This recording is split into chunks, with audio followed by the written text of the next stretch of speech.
تمام حاضرین کو خوش آمدید جشن اردو کے اس خصوصی پروگرام میں جو کہ اردو اور نستعلیق، اس کے بارے میں آج استاد سید الحسینی صاحب ہمیں نستعلیق کی تاریخ اور اس کا اردو زبان سے کیا تعلق ہے، ان دونوں کا آپس میں باہم رشتہ کیا ہے، اور پھر اس کے علاوہ یہ بھی دیکھیں گے کہ آج کل کے دور میں کیا مسائل ہیں اور کیا کن کن چیزوں کی ہمیں ضرورت ہے اس حوالے سے۔ جیسے کہ شاعری کے بارے میں کہا جاتا ہے کہ احساسات اور محسوسات اور آپ کی سوچ کا اظہار ہے الفاظ کے ذریعے، حسن تحریر ہاتھ کی زبان ہے، اور اس کی عکاسی جو ہے آپ کا جو ذہن ہوتا ہے اسی کی ایگزیکٹلی عکاسی ہو رہی ہوتی ہے۔ آج سب سے پہلے استاد جی سے پہلا سوال کہ ہمیں خط نستعلیق کے بارے میں کچھ بتائیں، اس کی تاریخ کے بارے میں، اور پھر اس کے بعد ہم آگے بڑھیں گے کہ ان دونوں کا آپس میں کیا تعلق ہے، زبان کا اور رسم الخط کا۔ جی سر جی۔ یہ مثبت انداز میں بات سمجھی جائے کہ جشن بنیادی طور پہ اس کیفیت کو کہا جاتا ہے جب ہم کسی چیز کو فتح کر لیتے ہیں، یعنی کسی احساس کی تکمیل کے بعد جشن منایا جاتا ہے۔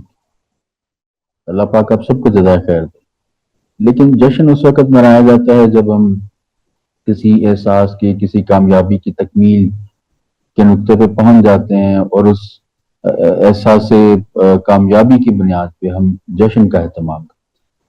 میرے نزدیک لیکن عرف عام میں پھر یہ عنوان رکھا بھی نہیں جا سکتا، لیکن یہ ہماری سوچ کے لیے ضرور یہ سمجھیں کہ ایک نقطہ مہیا ہو جاتا ہے کہ یہ فکر اردو ہونی چاہیے، ٹھیک، یعنی جس قدر ہماری حالت خراب ہے اس حوالے سے، تو اس میں یہ یقینی طور پہ بہت فکر اور تدبر والی نشست ہونی چاہیے کہ جس میں ہم یہ سوچیں سمجھیں کہ ہم تاریخ کے جس موڑ پہ کھڑے ہیں، تہذیبی عنوان سے، معاشرتی عنوان سے، ہم ایک بہت ہی اہم اپنے تہذیبی عنصر یا عناصر کہہ لیں کہ کیونکہ ایک ہی سکے کے دو رخ ہیں، تو اگر ان کو ایک عنصر بھی کہہ لیا جائے تو تب بھی بات بنتی ہے، یعنی رسم الخط اور زبان۔ اس عنوان میں تفصیل اتنی ہے کیونکہ یہ بذات خود دو بہت بڑے عنوان بن جاتے ہیں۔ رسم الخط یعنی علم خط یا علم الحروف۔ علم الحروف اس معنی میں نہیں جیسے ہمارے یہاں خاص علم الاعداد یا علم جفر کے نام سے رائج، یعنی کلیکٹیو جو سائنس آف اسکرپٹ ہے اس کے حساب سے ہم بات کریں۔ اور دوسری زبان اردو، اب یہ ایک لسانیات کا موضوع بن جاتا ہے، ایک جو ہے وہ ایک پورا فورینزک ایک سبجیکٹ ہے، ایک عنوان ہے جس کو بہت سائنٹیفک میتھڈ سے پڑھا جانا چاہیے، سیکھا جانا چاہیے۔ اب ہماری یہ جو اب آدھے گھنٹے کی گفتگو ہے 20-25 منٹ کی، اس کے اندر کوشش کرتے ہیں کہ اس کو ایک ترتیب وار دیکھ لیں، سمجھ لیں، اور یعنی ان سمجھنے والوں میں بھی آپ کے ساتھ شامل۔ گفتگو کے دو ممکنہ ہمارے پہلو ہو سکتے ہیں، ایک ہی تو اس کا سمجھیں کہ تاریخی پہلو ہے، ایک اس کا نظریاتی پہلو ہے، یعنی کنسپچل پہلو۔ تاریخ میں ہم یہ دیکھ سکتے ہیں کہ نستعلیق کہاں سے شروع ہوا ہے، کیسے پنپا ہے، یعنی اس کو بھی ظاہر کے اختصار کے ساتھ ہم دیکھیں گے، اس کی جس قدر تفصیل ہے وہ یہاں بیان نہیں ہو سکتی، تو اختصار میں بھی کوشش کریں گے کہ سننے والوں کو اس کی مکمل اس سے آشنائی مل جائے۔ دوسرا اس کا کنسپچل ایک پہلو ہے، نظریاتی پہلو ہے کہ ہم یہ سمجھیں، اور جو زیادہ سمجھنے والی چیز ہے فی الوقت، جو کہ اس جشن اردو کا مقصد بھی ہے، اس تمام تر گہما گہمی کا مقصد بھی ہے کہ جس طرف ہمیں توجہ کرنی ہے، یعنی اپنے معاشرتی جو ہمارے دو ایسے عناصر جنہوں نے ہماری تہذیبی معاشرتی زندگی کو سنبھال رکھا ہے، ٹھیک، تو ان کے تعلق کو بھی سمجھیں، انہیں فردن فردن بھی سمجھیں، ان کے تعلق کو بھی سمجھیں، اور ہم کس قدر اس چیز کی طلب میں ہیں، ہمارے پاس اس کی کتنی فراوانی ہونی چاہیے، اور ہم کس قحط کا شکار ہیں، اس احساس کو بھی ہم درک کر سکیں۔ تو تاریخی پہلو میں چونکہ تفصیل بہت ہے، اس میں اگر ہم اس تاریخ کے پورے عنوان کو چھیڑ دیں تو شاید شاید نہیں، یقینی طور پہ اس سلسلے کی کئی نشستیں جو ہیں ہمیں ان کا اہتمام کرنا پڑے گا، ٹھیک، یعنی تاریخ میں پھر ہر دور کے اعتبار سے اس کو دیکھنا پڑے گا۔ نستعلیق کی پیدائش، وہ ایک 3 صدیوں کا 4 صدیوں کا خلاصہ سمجھنا اور اس کو بیان کرنا ہمارے لیے، جو یہاں پہ اردو زبان کے لیے خط استعمال کیا جاتا ہے، خط سے مراد رسم الخط یعنی اسکرپٹ، جو پراپر ورڈ ہے وہ ہے اسکرپٹ، رسم الخط، یعنی ہمارے ہاں کچھ طالب علم بھی آج کل یا کچھ لوگ اس کے لیے کمپیوٹر کے لیے جو لفظ استعمال ہوتا ہے فونٹ، تو فونٹ ٹپیکلی جو کمپیوٹر کی لینگویج ہے وہاں پہ استعمال ہوتا ہے۔ ہم جو پراپر ورڈ جو سائنس آف اسکرپٹ کے حوالے سے استعمال کرتے ہیں، علم الخط کے حوالے سے استعمال کرتے ہیں، وہ ہے اسکرپٹ، رسم الخط۔ نستعلیق بنیادی طور پہ وہ اسکرپٹ ہے جس کی ابھی میں بات کر رہا تھا کہ ہمارے اردو زبان کے لیے جو رسم الخط استعمال ہوتا ہے وہ نستعلیق ہے، خط نستعلیق، لیکن یہ خالص نستعلیق نہیں ہے، گو کہ استعمال ہو سکتا ہے، لیکن اس نقطے کو بعد میں تھوڑا واضح کرنے کی کوشش کروں گا کہ ہماری اردو زبان کے اعتبار سے جو ہمارے پاس نستعلیق موجود ہے اس کو لاہوری نستعلیق کہا جاتا ہے۔ اس کی ابتدا جو ہے وہ ایران میں ہوئی، یعنی اردو زبان کے لیے جو رسم الخط استعمال ہوتا ہے یہ ایران میں ایجاد ہوا، فارسی زبان کے لیے۔ فارسی زبان کے لیے یہ جو خط اختیار کیا گیا، اس کو اختراع کیا گیا، بنایا گیا، تو یہ ایرانی جو ٹریڈیشنلی روایتی تاریخی طور پہ ان کے ہاں جو ان کا ساسانی دور سے چلا آ رہا تھا جو خط جسے پہلوی خط کہا جاتا تھا، اس کو اڈاپٹ نہیں کیا گیا۔ یہ عربی نسل ایک خط تھا جسے عربی خطوط میں سے اختراع کیا گیا اور اسے پھر نستعلیق کا نام دیا۔ وہ عربی خطوط کون سے تھے؟ وہ ہے خط نسخ اور خط تعلیق۔ خط نسخ ان خطوط میں سے ہے جو اسلامی اسکول آف کیلیگرافی میں صف اول کے خطوط میں سے آتا ہے، رسم خطوط میں سے آتا ہے، اور اس کو سمہاؤ ایک طرح سے قرآن پاک کا انڈکلیئرڈ ایک آفیشل اسکرپٹ کہا جاتا ہے، جس میں شروع سے قرآن پاک کی کتابت کرتی چلی آ رہی۔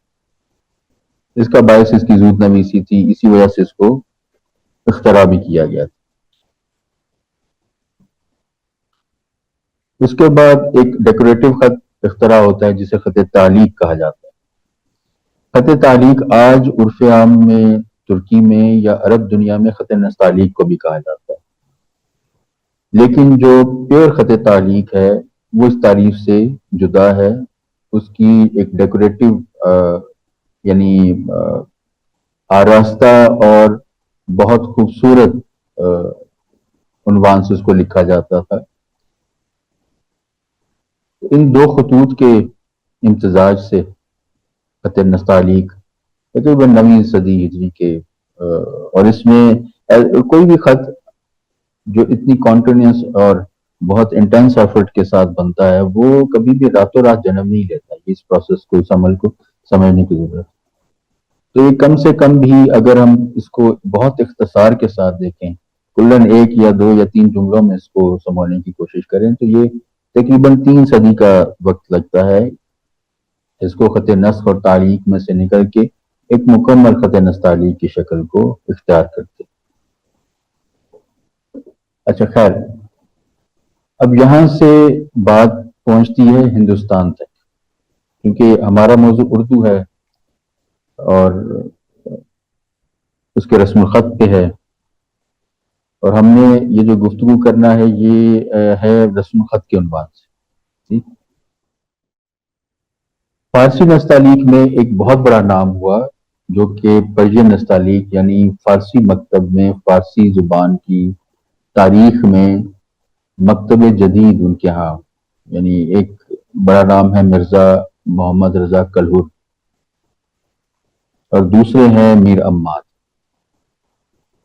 تو یہ دونوں شیوہ قدیم اور شیوہ جدید بزبان فارسی، مکتب کہہ لیں، شیوہ کہہ لیں، روش کہہ لیں، تو انہوں نے ایک طرح سے خط نستعلیق کو ایک نئی شکل دی. اس سے پہلے جو اس کے سمجھیں کہ کیونکہ اس طرح سے کوئی طے نہیں ہے کہ خط نستعلیق کو کس نے بنایا، لیکن اس خط نستعلیق ایرانی کو صحیح معنوں میں ایک خاص شکل اگر کسی نے دی تو یہ ضرور کہا جا سکتا ہے وہ تھے میر علی تبریزی، جو کہ تیموری دور کے خطاط تھے، اور ان کو کہا جاتا ہے کہ یہ واضح الاصل ہیں نستعلیق کے.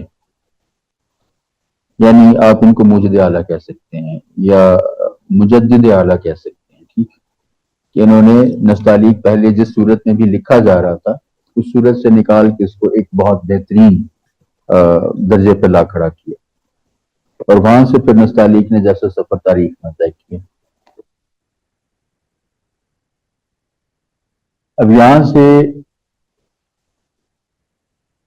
میر عماد تک آتی، اور میر عماد اگین ایک بہت بڑا پلر، ایک سمجھیں کہ خط نستعلیق ایرانی کی تاریخ میں ایک بہت بڑا نام، جنہوں نے اگین دوبارہ خط نستعلیق کو ایک نئی زندگی، ایک نیا اوج، ایک نئی تشریح اور ایک نیا کمال عطا کیا. انہی کے داماد بھی تھے، بھانجے بھی تھے اور شاگرد بھی تھے، جن کا نام تھا عبد الرشید دیلمی. یہ عہد شاہ جہاں میں یہ ہندوستان آتے، بہت قسم پرسی کی حالت میں. ظاہر اس وقت سفر آسان نہیں تھے، تو یہ بڑی بری حالت میں ہوتے ہیں جب ہندوستان پہنچتے ہیں. تو یہ بادشاہ کے سامنے ایک فل بدی قطع لکھ کے تو شاہ جہاں کے سامنے رکھتے ہیں، اور اس میں یہی ہوتی ہے کہ میں بہت دور سے آپ کے دروازے پہ آیا ہوں، تو میری صلاحیتوں کی کچھ قدر کیجیے. تو یہ روٹ ان کا تھا لاہور، اور پھر لاہور سے یہ پہنچتے ہیں آگرہ. آگرہ میں پھر ان کی شاہ جہاں کے ساتھ ملاقات ہوتی ہے، اس کے دربار میں، جیسے بھی آپ کہیں کہ جو بھی ان کا آپس میں تعلق بنتا ہے. تو یہ شاہ جہاں کے بہت نزدیک، بہت مقرب، اور وہاں سے پھر ان کی پذیرائی شروع ہوتی، اور ایسی پذیرائی شروع ہوتی ہے کہ یہ پورے بر صغیر پاک و ہند میں ان کا نام، ان کا ڈنکا بجنے لگتا. اور یہاں تک کہ یہ جو دارا شکو یعنی جو بادشاہ کے بیٹے تھے، یہ ان کے اتالیق، ان کے استاد بھی مقرر ہو جاتے. اچھا، انہوں نے اس وقت جو کوشش کی اور جس طریقے سے رسم الخط اور اردو زبان کے تعلق کو نبھایا، یعنی اس وقت یہ طرز جو تھی یہ فارسی طرز ہی چل رہی تھی. جس طرح سے پرشین نستعلیق آج لکھا جاتا ہے، یہ وہی سارا طریقہ کار تھا. مینلی فارسی بھی لکھی جا رہی تھی، اردو بھی کہیں نہ کہیں موجود تھی.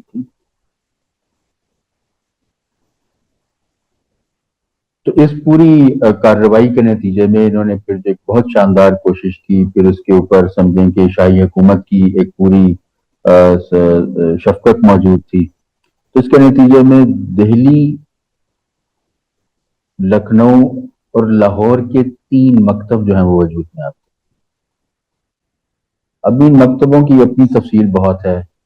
اب یہ ماشاءاللہ آپ لوگوں کو چھوڑتے ہیں کہ آپ ان عنوانات کو پکڑیے، ان کو کھنگالیے، اپنی پیاس کو مزید بڑھائیے اور حل من مزید کا نعرہ لگا کے علم کے اس عنوان کو آپ اچھے سے کھنگالیے۔ اچھا، دہلی، لکھنؤ اور لاہور میں جتنی بھی کاوش ہو رہی تھی، پھر یہاں پہ ایک جو لوکل ایک ایفرٹ ہوتی ہے، اس حساب سے وہ جو فارسی خط تھا اس کے اندر اپنی ضروریات کے اعتبار سے کچھ تبدیلیاں بھی کی۔ دہلی طرز کی نہج کچھ اور رہی لکھنے کی، لکھنؤ کی کچھ ہلکی پھلکی، وہ تقریباً وہ فارسی والی ہی تھی، لیکن پھر جب لاہور میں آیا تو لاہور میں بھی یہی معاملہ ہوا۔ تو اب ہم تھوڑا توجہ اپنی توجہ ہے اس کو رکھتے ہیں لاہور کے مکتب۔ تو جو لاہور کا مکتب تھا اس میں سب سے بڑا نام، جیسے میں نے ابھی تذکرہ کیا کہ اردو کے ساتھ پھر نستعلیق فارسی نہیں، نستعلیق لاہوری، ٹھیک، یہ ایک طرح سے فکس ہو گیا، ٹھیک ہے، جو سروائیو کر پایا، ٹھیک، جو زمانے کے گرم اور سرد سے نکل کے، خیر ابھی تک وہ گرم سرد میں ہے، نکلا نہیں ہے، یہ ہماری کوشش اسی گرم سرد سے نکالنے کی کوشش کا ایک حصہ ہے، ٹھیک۔ تو یہاں پہ ایک بہت بڑا نام جو سمجھیں کہ اس مکتب کے لاہوری مکتب کے آپ انہیں کہہ لیں کہ بنیاد رکھنے والوں میں، اور انہوں نے پھر خط کے لیے، اس رسم الخط کے لیے جو کاوش کی، وہ سمجھیں تاریخ میں پھر انہیں ان کا نام جو ہے، لیکن ہمارے ان کا تذکرہ بہت کم ہوتا ہے اس طریقے سے ان کا۔ ہمارے یہاں تمام تر تذکرے ہی کم ہوتے ہیں، ٹھیک ہے، ہونے والے تمام تذکرے کم ہوتے ہیں، تو ہم بولتے کم ہیں۔ تو یہاں پہ محسن نقوی کا ایک شعر یاد آ رہا ہے کہ اس کے سب جھوٹ بھی سچ ہیں محسن، اس کے سب جھوٹ بھی سچ ہیں محسن، شرط اتنی ہے کہ وہ بولے تو صحیح۔ تو ہماری تو طلب یہ ہے کہ کچھ گفتگو ہو، کچھ بات چلے، کچھ سننے کو، کچھ کہنے کو ہمارے پاس ہو۔ تو شاعر تو یہ کہہ رہا ہے کہ بھائی کچھ جھوٹ ہی بول دو، ٹھیک، لیکن ہم کم سے کم جھوٹ نہیں بولیں گے، ہم سچ کا دامن ہاتھ میں رکھیں گے اور کوشش کریں گے کہ ہم اپنے معاشرتی جزویات اور اپنی جو طلب ہے، ہماری معاشرتی طلب ہے، ٹھیک ہے، معاشرے سے خود کو ایک تہذیب بنانے کے سفر کو ہم اگر کہیں پہ روک بیٹھے ہیں تو اس کو دوبارہ سے شروع کریں۔ اچھا، تو یہ نام ہے امام وردی، جن کا پورا نام آپ بول سکتے ہیں کہ مرزا امام وردی یا بیرزی ازبک۔ یہ یہاں کے نیٹو نہیں تھے، یہ افغانی نسل تھے، ازبک تھے، اور خطاطی کے علاوہ بھی ان کی شخصیت کے بہت سارے پہلو ہیں، اور خاص طور پہ اخوان معاشرے میں، پشتون معاشرے میں ان کو بڑا گلوریفائی بھی کیا جاتا ہے۔ یہ انگریز سرکار کے خلاف ایک بہت بڑے فریڈم فائٹر بھی تھے اور اپنے زمانے میں پولیٹیکلی بہت ایکٹیو تھے، لیکن ہم یہاں پہ ان کا تذکرہ جو ہے وہ صرف لاہوری رسم الخط کے حوالے سے، نستعلیق کے رسم الخط کے حوالے سے کریں، کیونکہ یہاں پہ ان کا کردار کم سے کم یہی تھا، ٹھیک۔ تو یہ افغانستان سے آتے ہیں اور لاہور میں یہ مستقلاً آباد ہو جاتے ہیں، ٹھیک۔ اور اس وقت پھر جو محفل سجتی ہے، یہ میرے خیال میں ایسی محفل پھر دوبارہ لاہور میں کبھی سجی نہیں، ٹھیک۔ اس میں اتنے بھاری بھاری نام تھے، یعنی جناب میر علی، جناب محمد افضل قادری، جناب نور اللہ، جناب قاضی نعمت اللہ، جناب ہدایت اللہ، امام وردی، مرزا امام وردی کے بعد جو دوسرا بڑا نام ہے وہ ہے مولوی سید احمد ایمن آبادی، منشی عبد الغنی شیری قلم، جو بہت بڑے نام،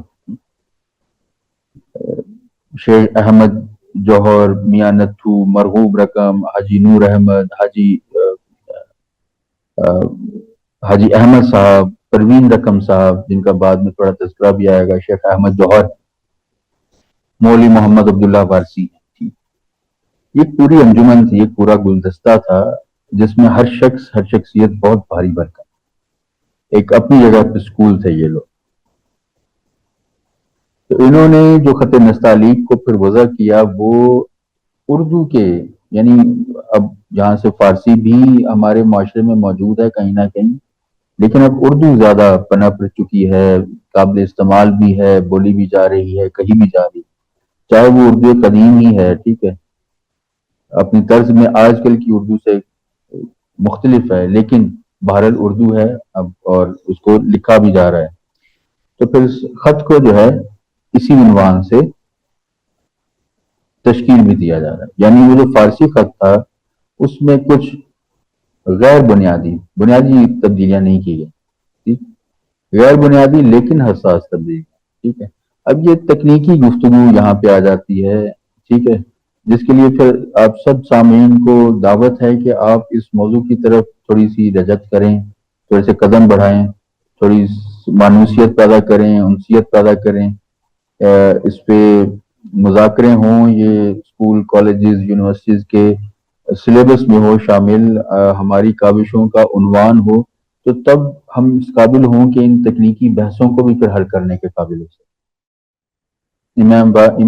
امام وردی جو ایک فاؤنڈیشن رکھتے ہیں، اور یہ ان کے ساتھ جن شخصیات کا میں نے تبرکاً ذکر کیا ہے، یہ ایک پورا لاہوری مکتب کھڑا ہوتا ہے، اور اس کاوش کے بطن سے ایک اور شخصیت کے ہاتھوں جو یہیں سے اپنی انرجی لیتی ہے، اور خاص طور پہ سید احمد ایمن آبادی اور امام وردی کی اسلوب پہ، ان کی طرز پہ وہ اپنی تمام تر کاوش کا انحصار کرتے ہیں، بنیاد بناتے ہیں، اور وہ شخصیت جناب حضرت پروین رقم، عبد المجید پروین رقم، یہ وہ شخصیت ہیں، جس طرح ابھی ہم نے میر علی تبریزی کی بات کی کہ وہ اس سے پہلے بھی خط نستعلیق موجود تھا، لیکن وہ صحیح معنوں میں ان کو واضح الاصل نستعلیق فارسی کے بارے میں کہا جاتا ہے۔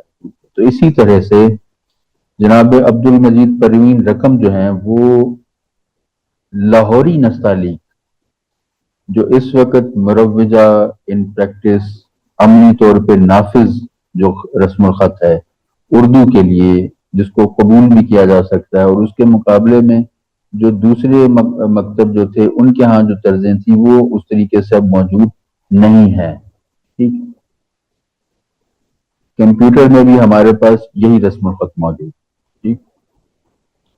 تو جناب عبد المجید پروین رقم جو کہ خطاطوں کے ہی ایک خاندان سے وابستہ تھے، ٹھیک، اور ان کے خاندان میں بڑے بڑے نام تھے، ان کے والد جو تھے وہ خود ایک بہت مایہ ناز خطاط کی حیثیت رکھتے تھے، تو انہوں نے جس ماحول میں آنکھ کھولی تھی وہاں پہ سمجھیں کہ بہت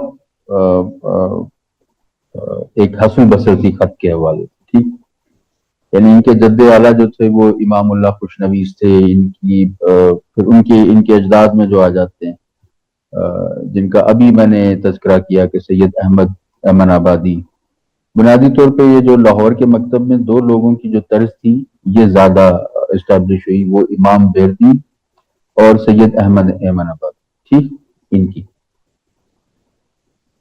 تو اسی ماحول میں پھر انہی کے خاندان کے چشم و چراغ جو تھے وہ جناب حضرت عبد المجید پروین رقم تھے،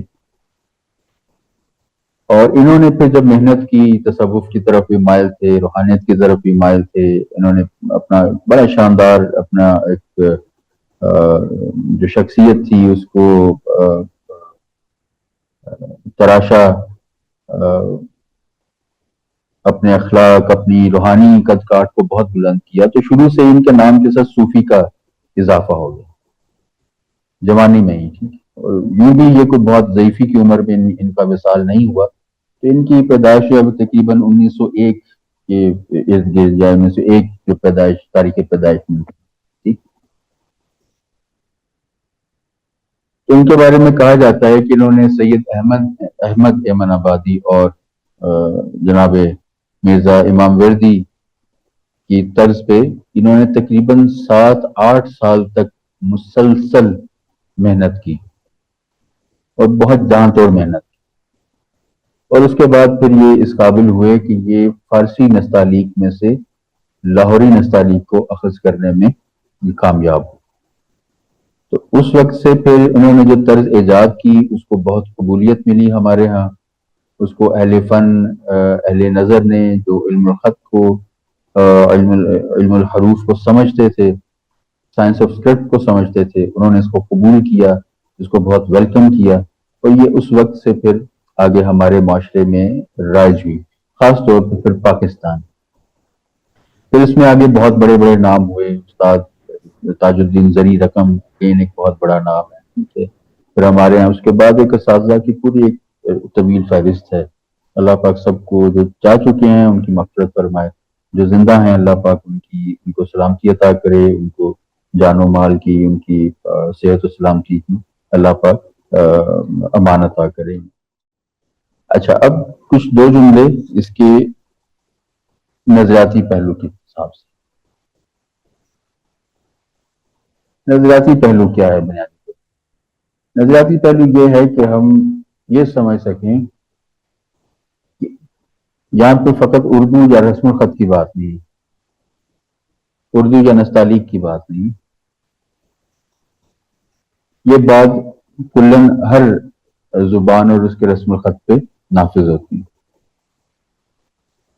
تو بنیادی چیز یہ ہے کہ کیا چیز زبان اور رسم الخط کا تعلق بناتی.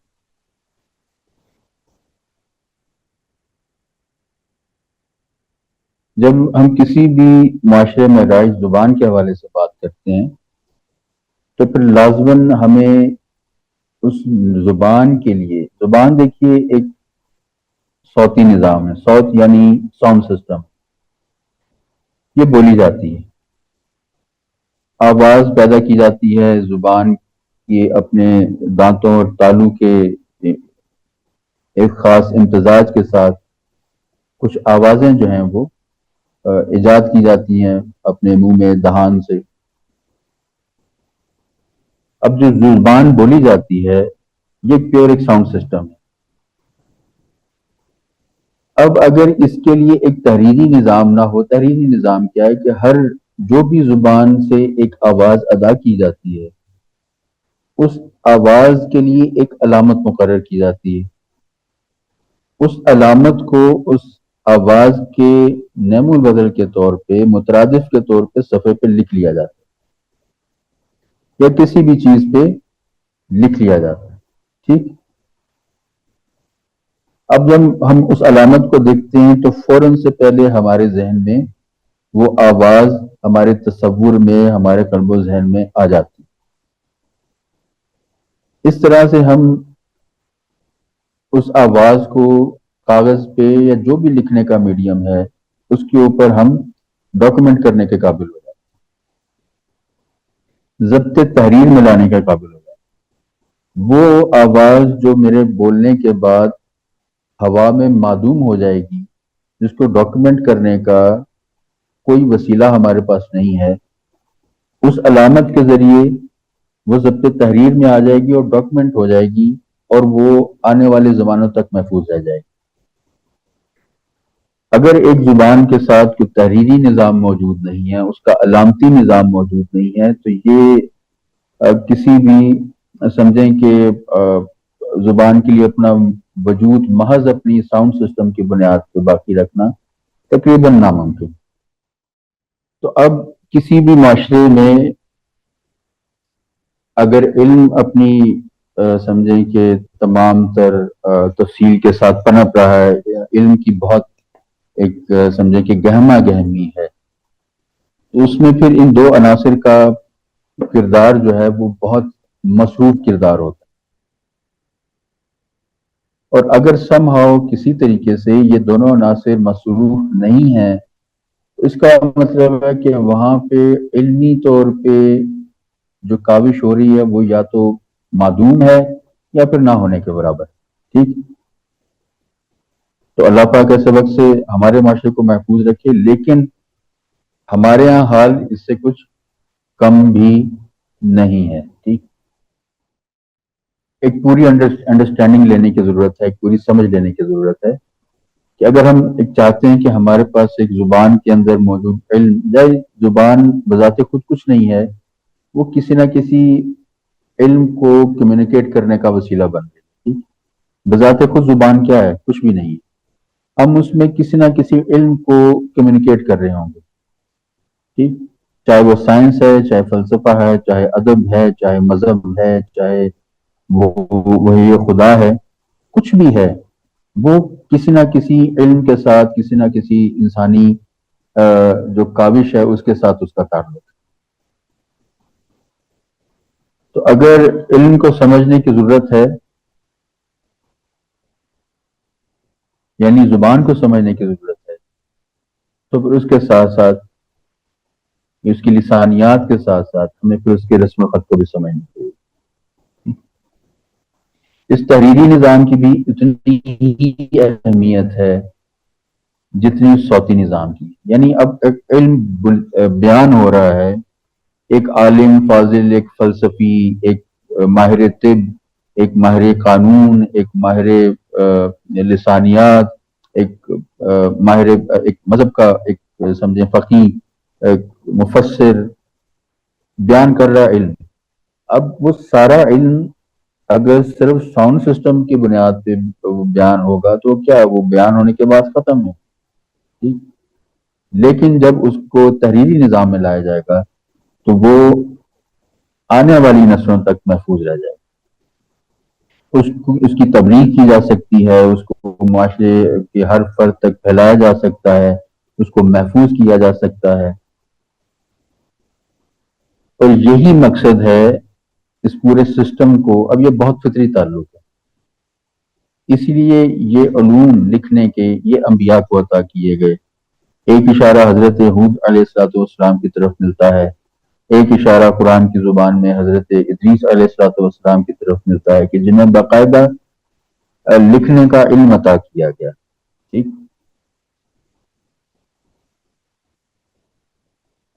اب یہیں سے بات چلتی ہے کہ جب ہم اپنے عنوان کو بہت اچھے طریقے سے سمجھ لیں اور اس کو بہت اچھے سے مصروف کر لیں، تو پھر ہم ہمیشہ اپنی قلبی یہ تمام تر ایفرٹ اس وقت کی کوشش اس وقت ہوتی ہے جب ہم دل کے ساتھ، اپنی روح کے ساتھ ان عنوانات کے ساتھ جڑے ہوں۔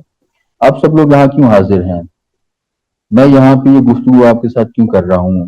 یہ ہم نے ایک محفل کیوں سجائی ہے؟ ہم نے اپنی نیت شوق کو اس کے ساتھ منسلک کیا ہے، ہم نے ایک چیز کا احساس کیا ہے، ایک پورے عنوان کو بیان کرنے کی یہ جو کوشش ہے، یہ اسی لیے ہے کہ ہم اپنے روح اور دل کو اس کے ساتھ وابستہ کر کے دیکھ رہے ہیں، اس کی ایک خاص ضرورت کو محسوس کر رہے ہیں۔ ٹھیک، جب اس قدر کاوش بڑھتی ہے تو یہ سمجھیں کہ حسن کوشش پھر حسن انتظام پیدا کرتی ہے۔ جب حسن انتظام ہو تو پھر جو مقصد ہے وہ بھی، اس کی حسن آفرینی بھی بڑھتی ہے، اس کے اسٹیٹکس بھی بڑھتی ہے۔ ٹھیک، جب ہم زبان کو بہت اچھے طریقے سے ڈیل کریں گے، اس کے تحریری نظام کی بہت زیادہ جزویات میں جا کے اس کو سائنٹیفک بیسس پہ، علمی بنیاد پہ ہم اس کی تشریح بھی لیں گے، بولیں گے بھی، پرکھیں گے بھی، تنقید بھی ہوگی، لکھی بھی جائے گی، تو دونوں چیز پنپے گی کس بنیاد پہ؟ اپنی اسٹیٹکس کی بنیاد پہ، زبان بھی اور رسم الخط بھی۔ یہیں سے پھر جب یہ اسٹیٹکس کا معیار ایک خاص سمجھیں، جو اسٹیٹکس ہیں یہ خاص معیار پہ پہنچتی ہیں، یہ جو حسن انتظام ہے یہ جو ایک خاص سطح پہ پہنچتا ہے، تو پھر ہم وہاں پہ اس حسن زبان کی حسن ادائیگی، حسن آواز، تحریر کی جو حسن تحریر ہے، جو رائٹنگ سسٹم کا جو حسن تحریر، اس حسن تحریر کو پھر ہم خطاطی کہنا شروع کر دیتے ہیں، جہاں پہ ہم پیورلی وہ علامت جو ہمارے لیے ایک سمبل کا، ایک علامت کا کام کر رہی ہے، ایک آواز کو ایکسپلین کرنے کے لیے ہم اس کو استھیٹکلی ڈیل کرتے ہیں۔ ایک الف یوں ہی لکھا جا سکتا ہے اور اس سے مراد ایک آواز ہے، لیکن یہی کوشش اس نے تحریر کی جب ہم اٹھا کے اس کو بہت اعلیٰ اور رفع مقام پہ لے جاتے ہیں۔ کیوں لے جاتے ہیں؟ کیونکہ ہمارے دل اور روح کی وابستگی ہے اس کے ساتھ، ٹھیک؟ یہی چیز وجہ بنتی ہے کہ قرآن پاک اسی حسن تحریر کے انتظام کے ساتھ لکھا گیا، جس میں عمومیت نہیں تھی، کیونکہ اس میں جو علم بنیاد ہو رہا تھا وہ بھی اپنے حسن میں، اپنی اسٹیٹکس میں کمال پہ تھا، پھر اس کا تعلق ڈیوائن اسٹیٹکس کے ساتھ تھا، تو پھر اس میں جو رسم الخط کا اہتمام کیا گیا وہ بھی حسن تحریر کے اعلیٰ ترین معیار پہ فائز ہوا، اور نتیجے کے طور پہ ہمارا یہ جو اسلامک اسکول آف کیلیگرافی ہے یہ جنم لیتا ہے قرآن پاک کے بطن سے، قرآن پاک کی ڈاکومنٹیشن کے بطن سے، وہی خدا کو لکھے جانے کی محور و مرکز سے۔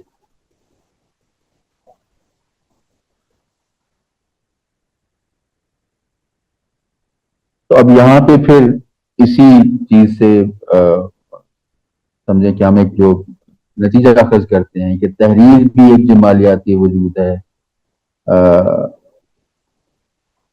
زبان بھی ایک جمالیاتی وجود ہے، ٹھیک؟ اگر ان دونوں میں سے ایک اسٹیٹکلی بہت ڈیولپ ہے تو دوسرے کو بھی اتنا ہی رچ ہونا چاہیے، ٹھیک ہے؟ اس کے نتیجے میں پھر ہمارے پاس جو نتیجہ آتا ہے وہ یہ ہے کہ نتیجتاً ہمارے پاس ایک تہذیبی اسٹیٹکس آتی ہیں، ہمارا معاشرہ، ہماری تہذیب جمالیاتی بنیادوں پہ ڈیفائن ہوتی ہے، اس کی تشریح اور تشکیل جو ہے وہ ہر فرد معاشرہ حسن سوچ اور حسن فکر کا حامل ہو جاتا ہے، ٹھیک؟ تو اگر ہم اپنے اسکول آف کیلیگرافی یعنی اسلامک اسکول آف کیلیگرافی کو دیکھیں، اس میں دو عنوان ہیں، یعنی تحریر اور زبان، دونوں کو جمالیاتی اعتبار سے نبھایا گیا، ٹھیک؟ اور اس میں پہلی چیز کیا ہے؟ وہ ہے حسن کاوش، حسن کوشش۔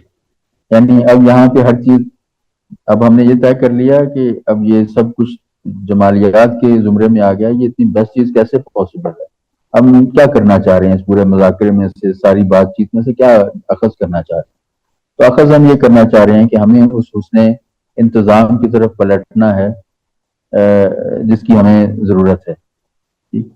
حسن فکر کیسے آئے گا؟ اسی حسن کاوش سے آئے گا۔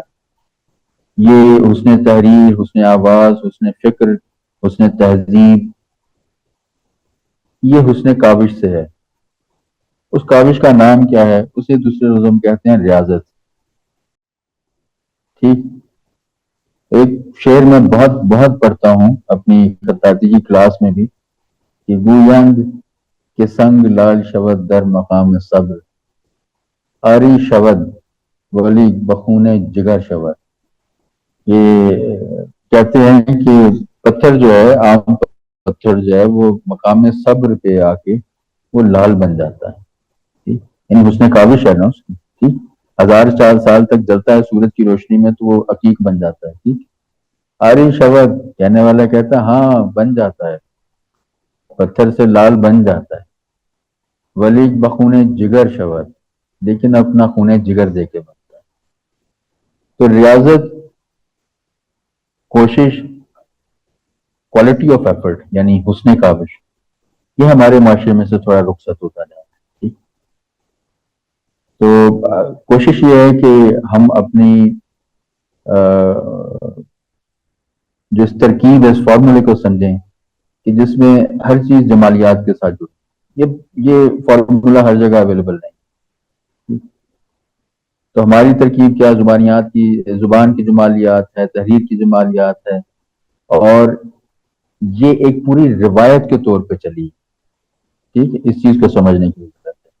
یہ اسٹیٹکس فی الواقع کسی خاص دور سے اس کا تعلق نہیں، یہ ایک روایت کی اتنی اس کو مستحکم کیا گیا، اس کاوش کو، اس حسن کاوش کو، کہ یہ مستحکم ہو کہ ایک نارم اور ایک روایت کا درجہ اس نے اختیار کر لیا. تو یہ دیکھیے کہ یہ جو شاندار کوشش چلی تھی، یہ کب چلی تھی؟ یہ 1200 سال پہلے شروع ہوئی، اور 1200 سال سے اب تک، یہ ماضی قریب تک، اس نے اپنا شاندار سفر اسی مسلسل حسن کاوش، جس میں کبھی بھی ہاتھ، دل، روح تھکنے نہ پائے، اس کی بنیاد پہ، اور یہ ایک روایت کا درجہ، ایک نارم کا درجہ کیا کرے. تو آج کل جیسا ہمارے پاس نظام ہے، وہ ان سب چیزوں کی نفی کر رہا ہے جس نظام میں ہم پریویل کر رہے ہیں. اس کو بھی ڈسکس کرتے چلیں. یہ بائی ڈیزائن بھی ہے، سمجھیں. اس کو سمجھنا ہے تو ہمیں یہ تھوڑا، یعنی کسی بھی معاشرے یا کسی بھی قوم یا کسی کے خلاف نفرت کا پرچار کرنا مقصد نہیں ہے، لیکن مقصد یہ بھی ہے کہ سمجھیں کہ ہم جو جھیل رہے ہیں اس کو بھی تھوڑا سامنے رکھنا پڑے گا. ٹھیک ہے. اور اگر یہ جس نظام میں ہم پریویل کر رہے ہیں، یہاں پہ ریاضت کی بھی نفی ہے، اس حسن کاوش کی بھی نفی ہے. ٹھیک ہے. کلونیل دور میں حضرت انگریز نے ہماری زبان کے ساتھ، ہماری رسم الخط کے ساتھ، ہمارے ساتھ ہی نہیں، انہوں نے دنیا میں جہاں پہ بھی اپنی امپیریل کالونی بنائی، تو سب سے پہلے انہوں نے یہ دو میڈیمز کو ہٹ کیا، ان کو اپنا شکار بنایا، زبان اور رسم الخط. ہمارے ساتھ بھی ایسا ہی کیا. تو کوشش یہی ہے، عرض یہی ہے کہ ہم اپنی نارم کی طرف واپس آئیں، اپنی شاندار، بہت ہی حسین، بہت ہی خوبصورت اپنی اس زبان اور اس کے رسم الخط کی طرف واپس آئیں. یہی انسان کا انتظام ہے. انسان اپنی فطرت کی طرف لوٹ کے آتا ہے واپس. ٹھیک. تو امید ہے کہ ہم بھی اپنی اس خوبصورت اور حسین سرزمین پہ، سرسبز و شاداب سرزمین پہ لوٹ کے آئیں گے، اور یہ ہمارے بڑھتے ہوئے قدم اسی طرف جا رہے ہیں. تو آخر میں ایک شعر آپ کے لیے پڑھوں گا کہ اسی میرے جنون کا نتیجہ ضرور نکلے گا، اسی سیاہ سمندر سے نور نکلے گا. آپ کی سماعتوں کا بہت شکریہ. بہت شکریہ سر. آخر میں ایک پہلو آج کل جو دیکھا جا رہا ہے، آج کل ٹیکنالوجی کا دور ہے، اور رومن کی طرف جو ہے انگریزی میں اردو لکھنا، کچھ اور جو آج کل جو مسائل درپیش ہیں رسم الخط کے حوالے سے، آخر استاد جی اگر آپ یہ بتاتے چلیں کہ کیا مسائل، اور آج کل کے دور میں نستعلیق جو رسم الخط ہے لکھنے میں بھی، اس کی کیا اہمیت ہے، اس کی ضرورت کیا ہے؟ تو استاد جی اس پہ چند اگر الفاظ ایک مختصراً اگر آپ کچھ کہنا چاہیں. تحریر کے دو پہلو ہیں، جیسا ہم نے ابھی بات کی، دو پہلو بنتے ہیں. ٹھیک ہے. جب ہم تحریر کو استعمال کرتے ہیں، اس کو میں نے تھوڑا ابھی کنسپچل طریقے لیکن تھوڑا اور سیریز کر لیتے ہیں. ایک ہے کہ آپ جب ایک علامت کو، جیسے ایک آواز ہے، اس کے لیے ہم نے علامت مقرر کی، اسے ایک حرف کا نام دیا. ٹھیک. اب وہ حرف جب بولا جاتا ہے، لکھا جاتا ہے، تو وہ اس کی جو ادائیگی ہے وہ ہمیں معلوم پڑ جاتی ہے. اب اگر یہ حسن ادائیگی ہے تو ہم یہ کہتے ہیں کہ ہم اپنی زبان کو بہت اچھے سے بول رہے ہیں، اس کے ساؤنڈ سسٹم کو، اس کے تلفظ کو، اس کی ادائیگی اگر یہ بہت اچھے سے ہو رہی ہے تو ہم ایک اچھی تہذیبی قوم گنے جاتے ہیں. ٹھیک. جس کی زبان بہت اچھے سے بولی جا رہی ہے، اس کی فونکس، اس کی جو صوتی سسٹم ہے، ساؤنڈ سسٹم بہت اچھے سے ڈیفائن ہے. وہی بات آ جاتی ہے حسن کاوش. حسن کاوش اس بات کی علامت ہے کہ آپ کو انٹرسٹ ہے اپنے ساتھ، اپنے اندر کے ساتھ، اپنی پہچان کے ساتھ، اپنی آئیڈینٹی کے ساتھ، تبھی آپ یہ کوشش کر رہے ہیں نا. اگر نہ ادھار کی زبان لے کے بولتے چلے جائیں، کام تو چل رہا ہے. ٹھیک. تو اسی طرح جب ہم زبان کو دو طرح سے استعمال کرتے ہیں، ایک تو اس کو عمومی طرح سے استعمال کرتے ہیں، اس میں بھی کوشش ہے کہ یہ اچھے سے لکھے جائے. ٹھیک ہے. لیکن پھر جیسا میں نے پہلے کہا کہ ہم اس کوشش کو ایک عمومی کیفیت میں سے نکال کے یعنی اس کو مزید سلیس کر لیتے ہیں کہ یہ ایک پین ہے میرے پاس, میں اس سے اردو کا کوئی بھی جملہ خط نستعلیق میں لکھ ڈالتا ہوں. یہ ہے عمومی طریقہ لکھنے کا. اس میں بھی ہم کوشش کرتے ہیں کہ یہ لکھائی بہت اچھی آئے, لکھنے کے اصول کے مطابق آئے. ٹھیک ہے. لیکن اب یہ حسن ادائیگی ہے, حسن تحریر ہے ایک حد تک, لیکن یہاں سے ہم اس کو اٹھا کے خوبصورتی اور اسٹیٹکس کے خاص اعلیٰ معیار پہ لے جاتے ہیں اپنی کوشش کے بل بوتے پہ. وہاں پہ اس کو ہم کہتے ہیں خطاطی یا علم خط. ٹھیک. یعنی ایک وقت میں ہم اسی علامت کو, اسی حرف کو, اس حرف کی بنیاد پہ بننے والے الفاظ کو عمومی کیفیت میں ڈیل کر رہے ہیں, جس سے ہم کہہ سکتے ہیں کہ رسم الخط بطور ایک عمومی وجود. ٹھیک ہے. بس پین لیا, پینسل لی, لکھ ڈالا. ٹھیک. ایک ہے کہ رسم الخط بطور جمالیاتی وجود, کہ ہم اسی حرف کو, اسی لفظ کو اٹھاتے ہیں اور ایک خاص قانون, ضابطے, حسن کاوش کی بنیاد پہ ہم اس کو ایستھیٹیکلی ڈیفائن کرتے ہیں, پیورلی سائنٹیفک بیسس پہ. ٹھیک ہے. اپنے تمام اشاریوں, اپنے تمام تر جو پیمائشیں ہیں, زاویے ہیں, ان کی بنیاد پہ. جی استاد جی. اب یہ چیز آپ کی جو سپیریٹی ہے, میں اس کو زیادہ طویل نہیں کرتا, میں بس اس کو سمجھیں کہ تاکہ سننے والوں کے لیے آسانی رہے. اب اس کو جتنے بھی ہم اچھے طریقے سے نبھائیں گے, یہ اس چیز کی عکاسی ہوگی کہ ہم اپنا تہذیبی سفر, یہی کل ہمارا حاصل ہے اس گفتگو کا. ہم جو چاہ رہے ہیں وہ ہم ایک قوم بننا چاہ رہے ہیں.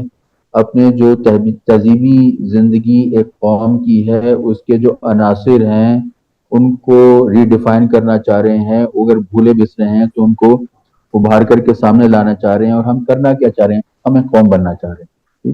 ہم ایک تہذیب یافتہ قوم بننا چاہ رہے ہیں.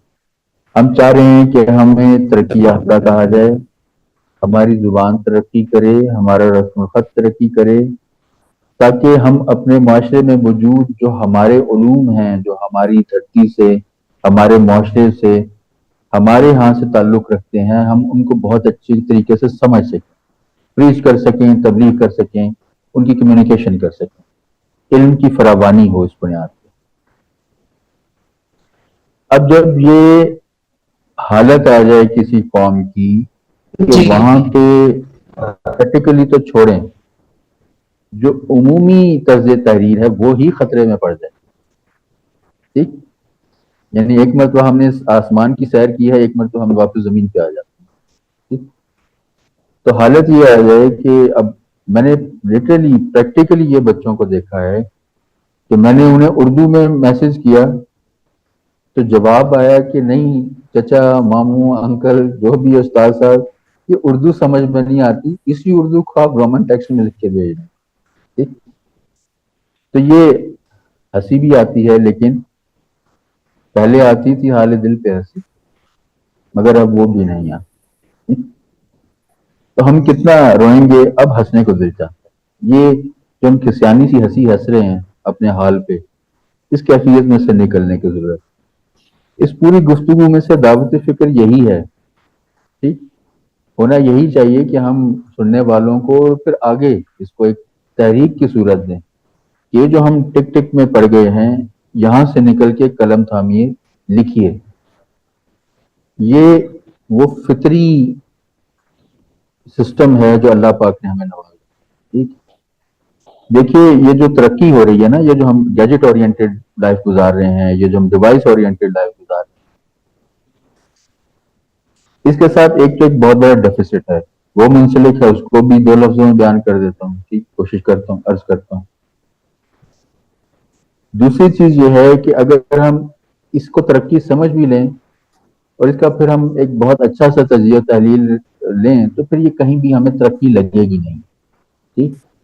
یہ جو ہم ایپس یوز کر رہے ہیں, یہ جو ہم ڈیوائسز یوز کر رہے ہیں, اور اس کی بنیاد پہ ہم جو بہت زیادہ ایک سہولت والی زندگی گزار رہے ہیں, تو یہ ترقی کا صحیح مفہوم نہیں ہے کسی بھی طرح سے. ٹھیک، یعنی صرف اتنی بات ہی سوچ لیں کہ اس ترقی کے پورے یعنی تصور میں یہ جو پوری کاوش چل رہی ہے، جو پورا سسٹم چل رہا ہے، اس میں ہمارا کردار کیا ہے؟ نہ تو اس میں سے کوئی بھی ہمارے لیے مادی فائدہ ہے، ٹھیک، اور نہ ہی اس میں سے جو ڈیفیسٹ ہے کہ کوئی روحانی فائدہ ہے ہمارے لیے. ہمارے رسم الخط کا اس نقطے کو میں نے آخر میں بچا رکھا تھا تاکہ گفتگو شروع میں سے بھاری نہ ہو. ٹھیک ہے، اس رسم الخط کے ساتھ اور ہماری زبان کے ساتھ جو سب سے بڑی جو ایک ویلیو، ایک وابستہ ہے، جو اس کے جسم کے اندر روح کی طرح ہے، وہ ہے اس کا وہ روحانی قد کاٹ، جو آپ کو کسی ایپ کی ٹک ٹک سے نہیں ملتا، جو آپ کو کسی ڈیوائس کی بہت ہائی ٹیک جو انگیجمنٹ ہے اس کے ساتھ نہیں ملتا. آپ کو یہ قلم کے لیے کہا گیا ہے کہ نون والقلم وما یسطرون، خدا نے قلم کی قسم اٹھائی. یہ حدیث قلم کے بارے میں ہے کہ من کتب بسم اللہ الرحمن الرحیم بحسن الخط دخل الجنہ بغیر حساب. یہ قلم کے لیے کہا گیا ہے کہ علم الانسان بالقلم. یہ حسن کتابت کے لیے کہا گیا ہے کہ الخط حلیۃ الکاتب، الخط لسان الید، قلم کیا ہے اسی خط کو لکھنے کا وسیلہ. علیکم بالحسن الخط، حضرت علی کرم اللہ وجہ الکریم کا مشہور عام جو آپ کا قول مبارک ہے کہ علیکم بالحسن الخط فإنہ من مفاتح الرزق، کہ حسن خط سیکھو. اس میں کیا ہے؟ اس میں رزق کا دروازے. رزق اپنے محدود معنی میں نہیں، اللہ پاک نے ہر اس چیز کو رزق قرار دیا ہے جو اس نے بطور نعمت ہمیں عطا کی. تو یہ اپنے کلی مفہوم میں جب ہم رزق کے عنوان کو دیکھتے ہیں تو کتنا وسیع ہو جاتا ہے. یہ پھر انسانی عقل کیا کرنے بیٹھ جائے تو پھر دیکھے کہ یہ آسمان سے پرے کی بات بنتی کہ نہیں بنتی. پھر ایک اور جگہ آپ نے فرمایا ہے کہ ادبوا اولادکم بالکتابہ فإنہ من اہم الامور وعظم السرور، کہ اپنی اولاد کو حسن کتابت سکھاؤ. کیوں؟ فإنہ من اہم الامور، کیونکہ اس میں بہت اہم امور ہیں، وہ عظم السرور، اور بڑے اسرار کی بات. یہ بڑے اسرار کی باتیں آپ کو اینڈرائڈ ڈیوائس میں نہیں ملتی، یہ آپ کو واٹس ایپ میں نہیں ملیں گی. ہاں، وہ اس بنیاد پہ ہمیں محکوم ضرور بنا کے بیٹھے. ان ڈیوائسز کی باغ دور ماڈرن سلیوری کے موجز اعلیٰ یعنی ماڈرن کیپٹلزم کے ہاتھ میں ضرور ہے. ٹھیک، اس میں ہمارا نہ کہیں مادی فائدہ ہے، نہ کہیں ہمارا مالی فائدہ ہے، نہ ہماری تہذیبی زندگی کے لیے کوئی فائدہ. ہاں اچھا، اب یہاں پہ کیا کوئی نگیٹ کرنے والی بات ہے کہ ہم پوری اس ہائی ٹیک زندگی کو اکھاڑ کے پھینکیں؟ پھر کوشچن یہ ہوگا کہ ہم غار کی زندگی میں واپس چلے جائیں، دس اینڈ دیٹ. ٹھیک نہیں، ایسا نہیں ہے. ہم صرف کھنگالنا شروع کر دیں، کچھ اپنی تشریح، اپنی اعداد و شمار جمع کرنا شروع کر دیں کہ یہ جو موجودہ ترقی ہے اس کے ادھر بھی کوئی ترقی کا مفہوم، یہ بہت آگے کی بات. ہم اس طرف اپنے قدم بڑھائیں گے تو کسی دن ہم اس ترقی کے دوسرے مفہوم کو سمجھنے کی بھی کوشش، شاید اس مفہوم کو سمجھ بھی لیں اور اس ترقی کے اس مفہوم کو سمجھ کے اس کو عملی طور پر نافذ بھی کر پائیں کبھی. تو آج میرے پاس جو اتنی زندگی گزار کے کنکلوژن ہے وہ یہ ہے کہ یہ ترقی ہماری ترقی نہیں ہے. اس ترقی میں ہمارے لیے کچھ بھی نہیں، نہ تو اس میں ہمارا کوئی مادی فائدہ ہے، نہ روحانی فائدہ ہے. تو اس میں یہ انسانی ضرورت بھی ہے. خود مغرب میں بہت ساری تحریکیں چل رہی ہیں جن کا عنوان ہے کہ بیک ٹو دا نارم، ہم جتنا آگے جا چکے ہیں یہاں سے ہمیں واپس لوٹ. ٹھیک ہے، اس سے آگے تباہی ہے، اس سے آگے ہمارے لیے انسانی طور پہ کہیں کوئی فائدہ موجود نہیں ہے.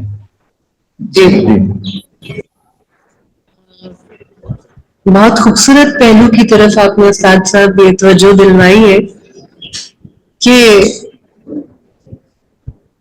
یہ صرف لکھنا نہیں ہے، اور یہ کوئی اردو کا رسم الخط، کوئی عام رسم الخط نہیں ہے. اس کی جو بنیاد ہے فارسی سے عربی، اور اس کے پیچھے جو جیسے سید حسین نصر اسلامک آرٹ اینڈ اسپرچولیٹی اپنی کتاب میں لکھتے ہیں کہ جتنے بھی اسلامی فنون ہیں، اور بالخصوص ایک ہارڈ کور جو اس کا فن ہے خطاطی کا، ان سب کی بنیادیں جو ہیں وہ مولا علی سے جا کر ملتی ہے. اور تبھی جیسے کہ آپ کہا کہ قرآن میں قلم کی قسم کھائی گئی ہے، اور جس طرح ہاتھ میں لے کے قلم سے لکھا جاتا ہے دائیں سے بائیں کی طرف جانب، اور پھر جیسے استاد جی آپ بتاتے ہیں کہ سعودی اور نزولی اس کی حرکت ہوتی ہے، تو اسی طرح روحانی جو لوگ جانتے ہیں اسلامی فلسفے سے اور علموں سے جو واقف ہے، کہ یہ ایک پھر آپ کو کسی اور جگہ جہاں پہ یہ جوڑتے ہیں. اور مجھے آخر میں ایک غالب کا شعر جو ہے وہ یاد آ رہا ہے استاد جی، آپ کی اجازت ہو. جیسے کہ غالب کے آتے ہیں غیب سے مضامی خیال میں، آتے ہیں غیب سے یہ مضامی خیال میں، غالب سریر خامہ نوائے سروش ہے.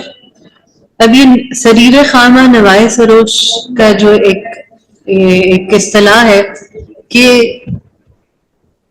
سروش کہتے ہیں فرشتے کو، سریر کہتے ہیں جو قلم ہے، اور اس کی جو خامہ نوائے سروش ہے، یعنی کہ جس طرح فرشتے جب نازل ہوتے ہیں وہی لے کر ان کے پروں کی پھڑپڑاہٹ کی آواز ہوتی ہے. اسی طرح جو اسکریچنگ آف دا پین ہے، جیسے کہ اس کے جب پین کے ساتھ کاغذ کے ساتھ جب وہ رگڑتا ہے اور جو سرسراہٹ کی آواز آتی ہے، تو وہ اس کو تشبیہ دیتے ہیں کہ جیسے فرشتوں کے پروں کی آواز ہے. اور ایک شروع میں اسی موضوع پہ بات ہو رہی تھی کہ ایک جو ہم ایک کہتے ہیں کہ حصہ جمال یا ذوق لطیف، انسان کی سوچ میں، اس کے احساسات میں جتنی لطافت ہوگی، جمال ہوگا، اتنا ہی جو وہ جس بھی فن کے ساتھ منسلک ہوگا، چاہے وہ لکھنے کا فن ہے، خطاطی کا فن ہے، چاہے وہ گائکی کا فن ہے، چاہے کوئی تصویر بنانے کا فن ہے، چاہے آرکیٹیکچر ہے، چاہے رقص ہے یا جو بھی ہے، وہ اس کے جو کیا کہتے ہیں نا، اس کے انداز و اطوار میں کوئی ٹول یا کوئی بھی جو وہ استعمال کرے گا، اس کی جس بھی صورت میں اظہار کرے گا اس میں وہ نظر آئے گا. بہت شکریہ استاد جی اس قیمتی گفتگو سے ہمیں نوازنے کے لیے. بہت اہم پہلو تھے آپ نے جو نام لیے کہ ایک نستعلیق کے سلسلے میں ایک اہم نام لے کے آئے، اور کہاں سے کس طرح سے بڑے صغیر میں عربی سے آگے، اور ایک جس طرح آپ نے بتایا ہے کہ یہ ایک عام علم نہیں ہے، اس کو حضرت ادریس سے منسلک کیا جاتا ہے، اس کے بعد مولا علی سے کیا جاتا ہے، پھر اس کے بعد جو اس خط کو جو جنہوں نے آگے جو ان کے بانی ہے، جنہوں نے اس کی صورت نکھاری، وہ خود بھی کوئی عام انسان نہیں تھے، وہ بھی کوئی روحانی طور پر خدا سے جڑے ہوئے تھے، اور کہتے ہیں کہ صوفی وہ لوگ بھی بزرگی تھے، ولی اللہ ہی تھے. بہت شکریہ استاد جی. انشاءاللہ پھر آپ سے میں آخری بات ایک جملہ ایڈ کرنا چاہوں گا کہ جیسے وہ شخصیات روحانی طور پہ بس یہ بات طے کرنے کی کہ بیک ٹو دا نارم کیا ہے، یعنی ہم وہ روحانی اثر آج کی زندگی میں بھی لاگو کر لیں جو اسپرچولیٹی کا پریکٹیکل افیکٹ ہے. یعنی روحانیت بیان کرنے کی بات نہیں ہے، روحانیت اپنی زندگی میں لاگو کرنے کا پورا ایک پریکٹیکل فنامنا ہے. تو وہ جیسے وہ صاحب رمز تھے، ہم بھی صاحب رمز بن سکتے ہیں. بشرطے کہ ہم وہی روحانی چادر اپنے اوپر اوڑھ لیں بس. جی صحیح ہے. اور سر جی جیسے کہ آخر میں ایک اور کہ استاد کی جو ایک مرکزیت ہے جی کسی بھی اور بالخصوص خطاطی کے فن میں ایک استاد کو کی بہت اہمیت ہے کہ ورنہ انسان کو اپنی غلطیاں پتہ نہیں چلتی وہی دہراتا رہتا ہے. اور بس اس بات کے ساتھ میں اپنے استاد محترم کا شکریہ ادا کرتی ہوں استاد سید الحسینی صاحب کا. اللہ پاک آپ لوگوں کو جزائے خیر دے. میں آپ کا شکریہ ادا کرتا ہوں کہ آپ نے ایک بہت اہم موضوع پہ کیونکہ آپ لوگوں سے گفتگو جب ہوتی ہے اس میں ہمیشہ میں آپ لوگوں سے پہلے میں خود سیکھتا ہوں. تو یہ سمجھیں کہ اپنے ساتھ گفتگو ہوتی ہے, اپنے آپ کو دعوت فکر ہوتی ہے. تو اگر میرے ٹوٹے پھوٹے الفاظ آپ لوگوں کے لیے کسی قابل ہو سکے ہیں تو آپ مجھے اپنی دعاؤں میں ضرور یاد رکھیے گا. آپ کے لیے بہت دعائیں ہیں. بہت شکریہ. السلام علیکم. وعلیکم السلام تمام حاضرین محفل, آپ سب کا بھی بہت شکریہ. اللہ حافظ.